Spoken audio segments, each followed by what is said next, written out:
Good morning everyone. This is class 12th subject chemistry chapter number 9 coordination compounds lecture number 5.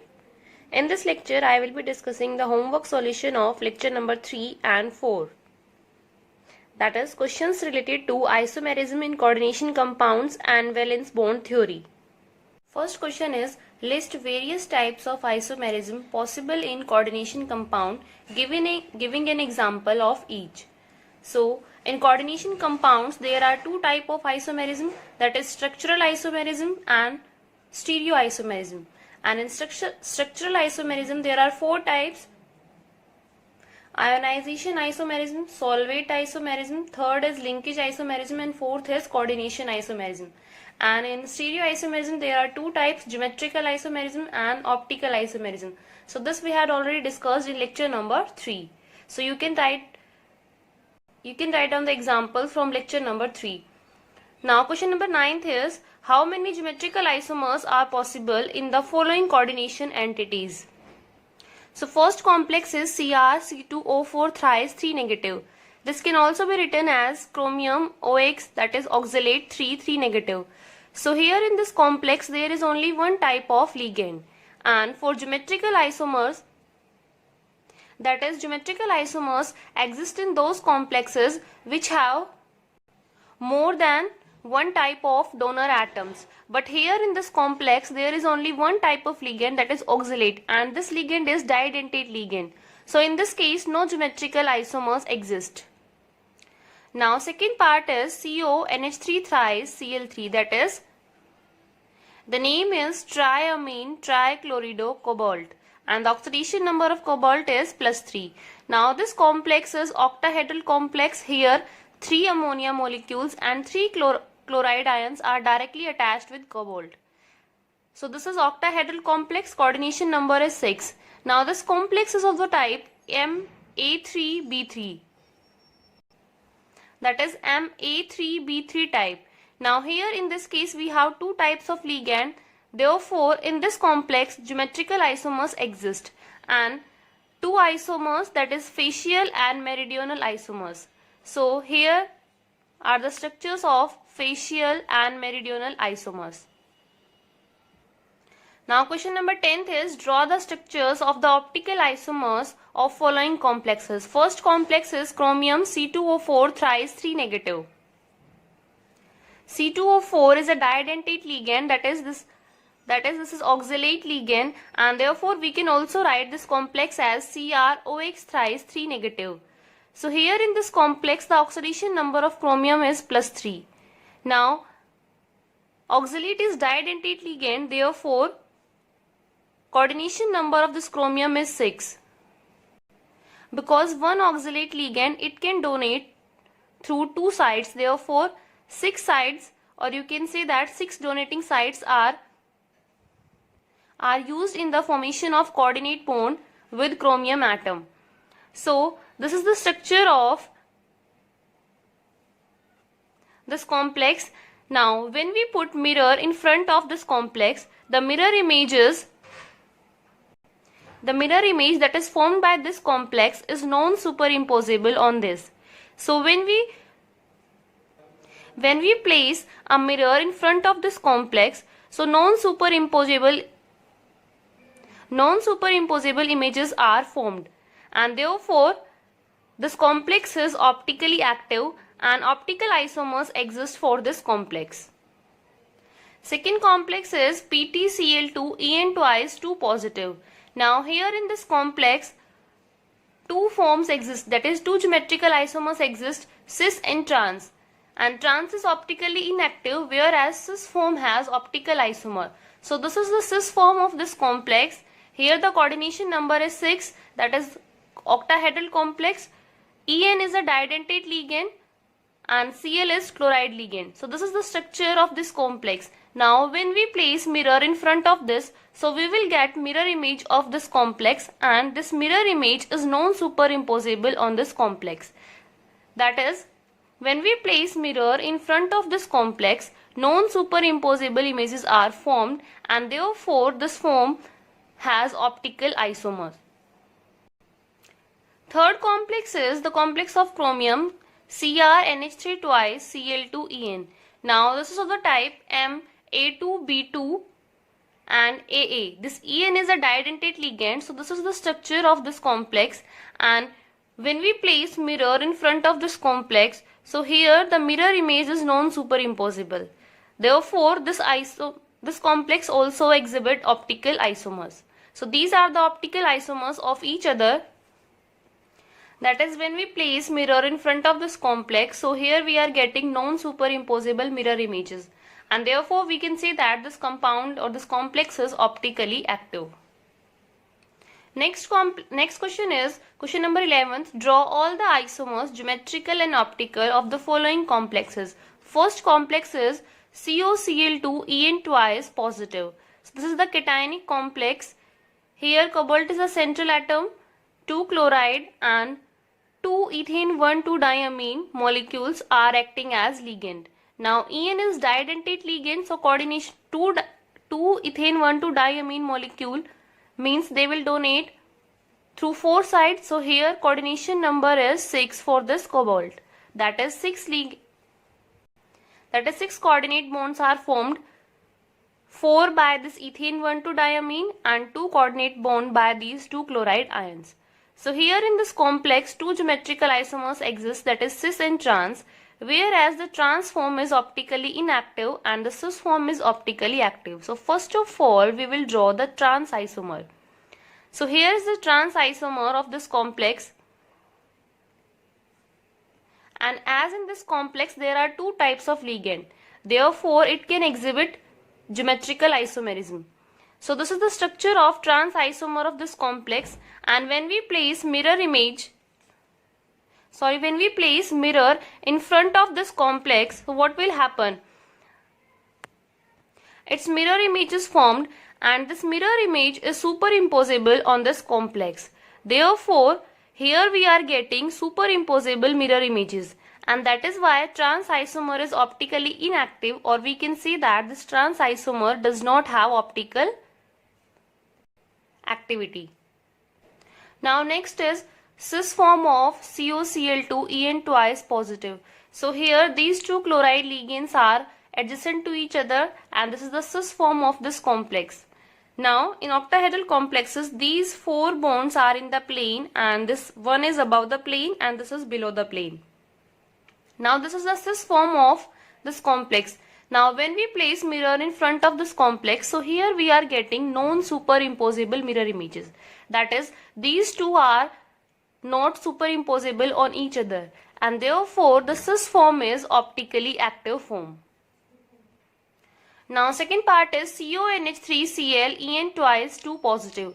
So here this complex is again an octahedral complex, and this is of the type MAA twice BC, where A is didentate ligand, that is ethane 1,2-diamine, and in ethane 1,2-diamine it can donate from 2 nitrogen sides, that is both the sides are similar. So we can see that this ligand is symmetrical didentate ligand. So this complex is of the type MAA2BC type. Now in this case we have 3 types of donor atoms. So with respect to B and C, we can draw geometrical isomers, that is cis and trans form. So here are the 2 geometrical isomers. If we define with respect to Cl and NH3, so here in this complex they both are opposite to each other. So we can say that this is trans isomer, and in this case they are adjacent to each other. So we can say that this is cis isomer. Now this trans isomer is optically inactive, whereas if we place mirror in front of this form, that is in this complex, if we place the mirror in front of this complex, so here we are getting a mirror image of this complex, and they both are non-superimposable on each other. So we can say that these are optical isomers, and these 2 are geometrical isomers for this complex. Now third complex is CONH3 twice Cl2En positive. So again the coordination number is 6 in this complex, and similarly we can draw the geometrical isomer for this complex. Now question number 12 is write all the geometrical isomers of PT NH3 Br Cl Py. So this is the complex of platinum, and here coordination number is 4. Here 4 ligands are directly attached to this platinum. So write all the geometrical isomer for this complex and how many of these will exhibit optical isomers. So 3 isomers are possible for this complex. So these are the 3 isomers. Here coordination number is 4 and this complex is square planar complex. Now in square planar complex, these 4 bonds, they are in one plane and these are the 4 ligands. Now in this complex, no optical isomers possible. So in this complex, no optical isomers and 3 geometrical isomers are possible for this complex. Now next is in-text questions. Question number 3 is indicate the type of isomerism exhibited by the following complexes. So first is KCrH2O twice, C2O4 twice. So here in this complex, the coordination number of the central atom is 6 because 2 water molecules and 2 oxalate ligands are directly attached to chromium metal, and here the C2O4 ligand is didentate ligand. So 4 and 2 water molecules. So 6 coordinate bonds are formed with chromium. So here in this complex, geometrical isomers and optical isomers exist. So this complex is of the type MAA2 B2. So in this complex, we have more than one type of donor atom. That is, here 2 types of ligands are present. So therefore geometrical and optical isomers exist. Now with respect to this B, cis and trans form exist, and cis form is optically active and trans form is optically inactive. So we can draw, this is the trans form, coordination number is 6, these 4 bonds are in plane. So if we place H2O on opposite to each other and if we place oxalate, so this is the trans form, and when we place mirror in front of this complex, so the mirror image obtained is superimposable on this. Now cis form is when we place, so here 2 water molecules are adjacent to each other and these 2 oxalate ligands are placed in this way. So this is the cis form, and when we place mirror in front of this complex, so the mirror image is obtained that will be non-superimposable on this complex. So cis form is optically active, that is cis form has optical isomer, whereas trans form is optically inactive. Second complex is COEN thrice Cl3. So here in coordination entity only one type of ligand, that is didentate ethane 1,2-diamine is there. So in this case no geometrical isomers exist, whereas optical isomerism exists in this complex. So this is the structure of this complex. Here coordination number is 6. So when we place mirror in front of this complex, the mirror image which is obtained, that is non-superimposable on this complex. So here this complex is optically active, that is optical isomers exist for this complex. Now third is CONH3 5NO2 NO3 twice. So in this geometrical and optical isomers does not exist, whereas it can exhibit structural isomerism, and in structural isomerism both ionization and linkage isomers is possible.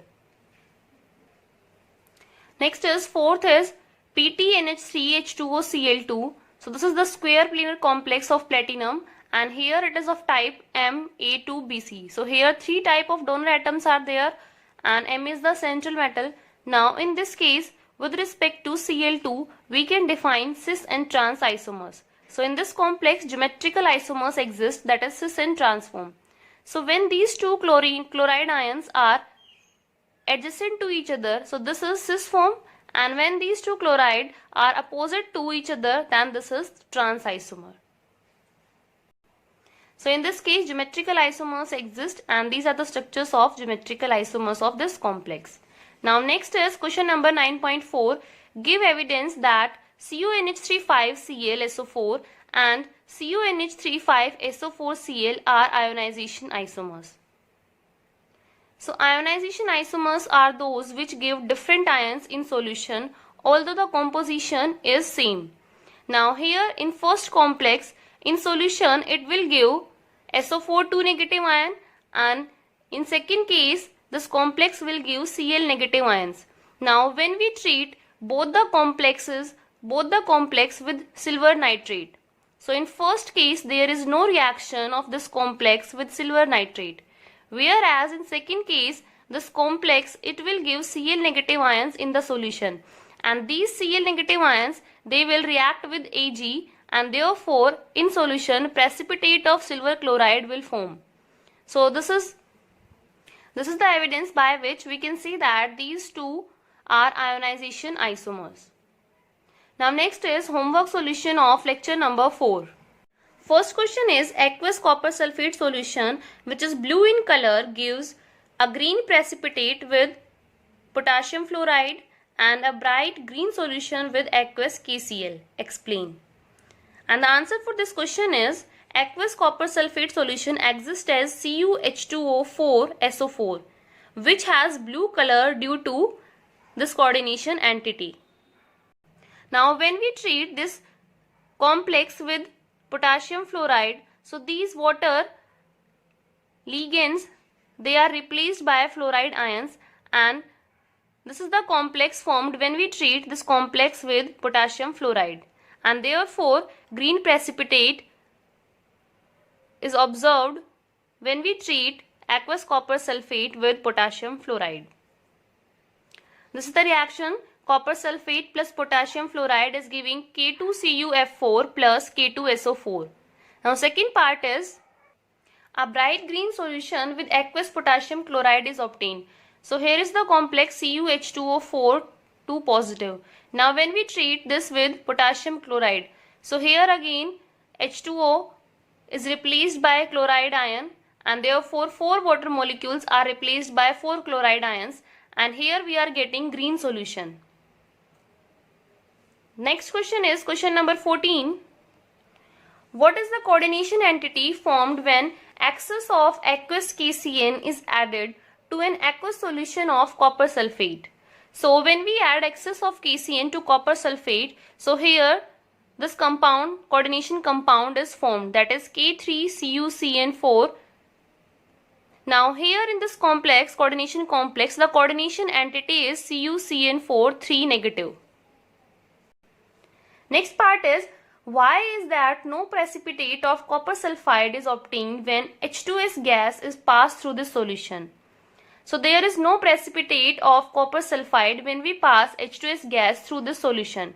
So here this coordination entity, this is stable, and therefore it does not give copper plus 2 ions, and therefore there is no precipitate of copper sulfide when H2S gas is passed through this solution. Next question is question number 15. Discuss the nature of bonding in the following coordination entities on the basis of valence bond theory. So first complex is FeCN6 4-. So first step is calculation of oxidation state of iron. So let us assume that the oxidation number of iron is X, plus cyanide ion contains 1 negative charge. So here 6 cyanide ions are there. So 6 into -1, that will be equal to -4. So here the oxidation state of iron comes out to be +2. So next step is electronic configuration of Fe plus 2. So atomic number of iron is 26 and the electronic configuration is argon 3d6 4s2. Now in +2 oxidation state, the electronic configuration will become argon 3d6. Now we will draw the orbitals of Fe plus 2 ions. So here in D we have 5 orbital and here 6 electrons are there in this 3D. Now 4s and 4p orbital, they do not contain any electron. Now in this complex, these cyanide ions, they will pair up the electrons which are present in the 3D orbital. and therefore for FeCN6 4 minus these 3d electrons, they will pair up, and here we are left with two 3d empty orbital and 4s and 5p. So here in hybridization, these 6 orbitals are used, and therefore these 6 cyanide ions, they will donate their electron pair in these 6 orbitals, that is 2 electron pair in 3d, 2 3d orbital, 1 electron pair in 4s and 3 electron pair in 4p. So the hybridization of this complex is D2sp3, and since in this inner d orbitals are used, therefore this complex is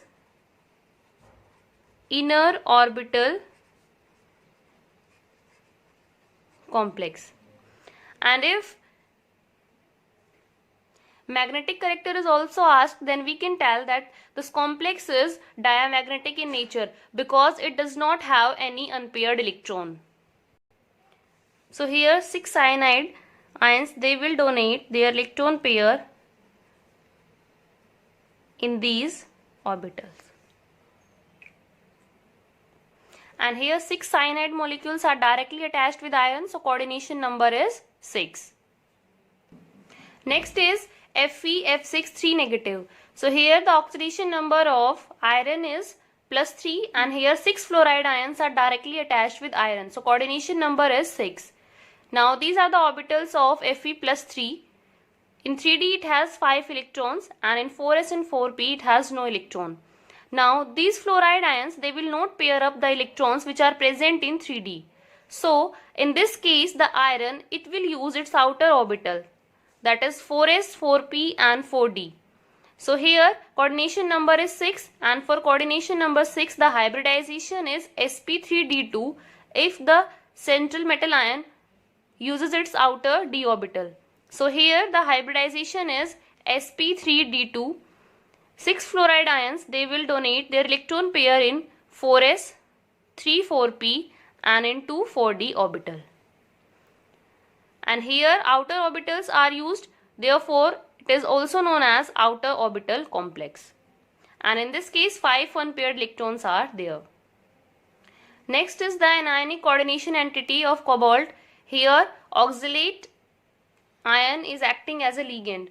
So in this complex the coordination number of cobalt is 6, and therefore it is an octahedral complex. Now here the oxidation number of cobalt is +3, and therefore the electronic configuration of cobalt in +3 oxidation state is 3d6 4s0. Now these are the orbitals of cobalt +3 ions. In 3d it has 6 electrons. Now in +3 oxidation state, this oxalate ion, this will pair up the electrons which are present in 3d. So when these electrons will pair up, we are left with 2 empty 3d orbitals, and therefore it uses 2 3d empty orbitals, 1 4s and 3 4p orbitals. That is, these oxalate ligands, they will donate their electron pair in 3d, 2 3d orbital, 1 4s and 3 4p orbital. Therefore this complex is D2sp3 and it is inner orbital complex. And here also no unpaired electron is present, therefore it is diamagnetic in nature. Next is COF6 3 negative. So this is the complex of cobalt. Here 6 fluoride ions are acting as a ligand. They are donating their electron pair to cobalt through coordinate bond. And here coordination number is 6, therefore this is octahedral complex. Next step is oxidation number of cobalt. In this complex the oxidation number of cobalt is +3. And in +3 oxidation state, the electronic configuration of cobalt is argon 3d6, 4s0, 4p0 and 4d0. So these are the orbitals of cobalt +3. In 3d it has 6 electrons, whereas in 4s, 4p and 4d there is no electron. Now sp3d2 hybridized orbitals of cobalt +3. Now here this fluoride ion, this will not pair up the electrons which are present in 3d orbital.